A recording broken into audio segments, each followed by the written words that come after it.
السلام علیکم ورحمۃ اللہ وبرکاتہ۔ ناظرین، آج میں آپ کے ساتھ اسلامی کی طرف سے علامہ مولانا علیہ ستہ قادری کی کتاب کی طرف سے مریض کا عیادت کے مدنی پھول آتی میوٹی چینل کو سبسکرائب کریں، ویڈیو واچ کریں۔ آل جزاک اللہ خیرا۔ جب ہمارا کوئی مسلمان بھائی بیمار ہو جائے تو ہمیں وہ وقت نکال کے اس اسلامی بھائی کی عیادت کے لیے ضرور جانا چاہیے کہ اس مسلمان کی عیادت کرنا بھی بہت زیادہ اجر و ثواب کا باعث ہے۔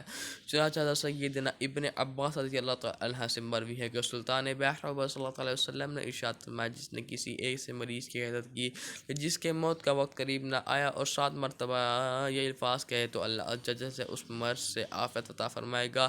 اسأل اللہ العظیم رب العرش العظیم ان یشفیک، یعنی میں عظمت والے عرش کے مالک اللہ عز و جل سے تیرے لیے شفا کا سوال کرتا ہوں۔ شیخ طریقت امیر اہل سنت دامہ برکاتہم عالیہ نے مدنی پر سورہ میعاد کرتے وقت یہ دعا نقل فرمائی، لا بأس طہور انشاء اللہ، یعنی کوئی حج نہیں کی بات نہیں کہ انشاءاللہ عز و جل نے میرے چینل کو سبسکرائب کریں، ویڈیو واچ کریں۔ آل جزاک اللہ خیر۔